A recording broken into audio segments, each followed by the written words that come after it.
Magical fan plastic बोतल flying car race. एक गांव में चंदूलाल नाम का एक लड़का रहता था। उसमें बहुत हुनर था, पर गरीब होने के कारण उसके पास खिलौने खरीदने के लिए पैसे नहीं होते थे। इसीलिए वो प्लास्टिक बोतल से ही बढ़िया खिलौने बनाता था। चंदूलाल प्लास्टिक बोतल के खिलौने बनाकर अपने दोस्तों के साथ खेलता रहता था। वो उसके दोस्तों के साथ कभी कभी खेल में रेस भी लगाया करता था। उसी गांव में एक रॉकी नाम का अमीर लड़का भी रहता था। उसे अपने पैसों का बहुत घमंड था। उसके पास कई सारे मिनी कार खिलौने थे। वो अपनी बहुत सारे मिनी टॉय कार्स होने का घमंड करता था। एक दिन रॉकी और उसके दोस्त अपनी मिनी कार पर चढ़कर आ रहे थे। रॉकी और उसके दोस्त बाजार से गुजर रहे थे। वह बाजार से गुजरते वक्त बहुत तेजी से मिनी कार चला रहे थे। वह गाड़ी चलाते हुए बहुत शोर शराबा कर रहे थे। वह सब अपनी मिनी कार सड़क पे दाहिनी और बाही करके तेज गति से चला रहे थे। वह चंदूलाल और उसके दोस्त खेल रहे जगह पर आके मिनी कार गोल गोल घुमाते हैं। वह चंदूलाल और उसके दोस्तों को खेलने नहीं देते। ये सब देखकर चंदूलाल बोला, रॉकी तुम फिर हमें तंग करने आ गए। तुम देख नहीं रहे हम यहाँ पर खेल रहे हैं। ऐसे प्लास्टिक बोतल के खिलौने के साथ भी कोई खेलता है क्या? ये तो बहुत सस्ता खिलौना है। खिलौना सस्ता हो या महंगा क्या फर्क पड़ता है? खिलौना तो खिलौना होता है, बस खेलने में मजा आना चाहिए। चल बड़ा आया, खिलौने तो महंगे ही अच्छे होते हैं। मेरे पास कितने सारे महंगे खिलौने हैं। वो तुम्हारे प्लास्टिक बोतल टॉयज से तो अच्छे ही हैं। मेरे महंगी खिलौने के आगे तुम्हारा प्लास्टिक का सस्ता टॉय मुकाबला कर नहीं सकता। मैं तुम्हें रेस में तो पीछे ही छोड़ दूंगा। खिलौने सस्ते होने से वो बुरे नहीं होते। मैंने बनाई हुई प्लास्टिक बोतल की कार खिलौने तुम्हारे महंगे खिलौने से भी तेज जा सकते हैं। तो लगी सर्फ रेस की। आज से एक हफ्ते बाद फिर यही मिलेंगे और रेस लगाएंगे। फिर देखेंगे किसकी टॉय कार बेहतर है।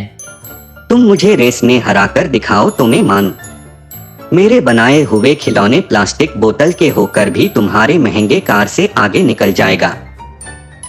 ऐसा कहकर रॉकी और उसके दोस्त वहां से चले जाते हैं। कुछ दिन के बाद एक बाबा उस गांव से गुजर रहे थे। उनके पास जादुई शक्तियां भी थी, जिसके कारण वो कोई भी वरदान दे सकते थे। और वो बाबा चंदूलाल के पास से गुजर रहे थे और वो चंदूलाल से पूछे, बेटा जरा मंदिर तक का रास्ता बता सकते हो? मैं इस गांव में नया हूँ। जी बाबा जी, मंदिर तो यही पास में ही है। यहाँ से जाकर आपको बाई मुड़ना होगा, फिर आपको मंदिर दिखाई पड़ेगा। शुक्रिया बेटे मुझे मदद करने के लिए। बाबा जी चंदूलाल के बनाए हुए प्लास्टिक बोतल के टॉय कार्स देखते हैं। बाबा जी को वो कार बहुत पसंद आते हैं। बाबा चंदूलाल का हुनर देखकर उसे जादुई वरदान देने की सोचते हैं। बेटे ये खिलौने तो बहुत अच्छे हैं। मुझे सब पता चल गया है। तुम बहुत मेहनती और प्रतिभावान बच्चे हो। मैं तुम्हें अपनी जादुई शक्ति से ये पंखा वरदान देता हूँ। इसका तुम अपने प्लास्टिक बोतल टॉय कार में प्रयोग कर सकते हो। शुक्रिया बाबा जी, मैं इसका अपने टॉय कार में अच्छे से प्रयोग करूंगा। अगले ही दिन चंदूलाल वो जादुई पंखा लेकर अपनी कार के पास जाता है और वो पंखा प्लास्टिक बोतल कार में फिट कर देता है। ऐसे ही उसकी पंखा जुड़ी हुई नई कार तैयार हो जाती है। जल्द ही रेस की दिन भी आ जाती है। इस रेस का नियम बहुत ही सिंपल है। जो भी यहाँ से उस फिनिश लाइन तक जल्दी पहुँचेगा वो ही रेस का विजेता होगा। ठीक है, हमें मंजूर हैं।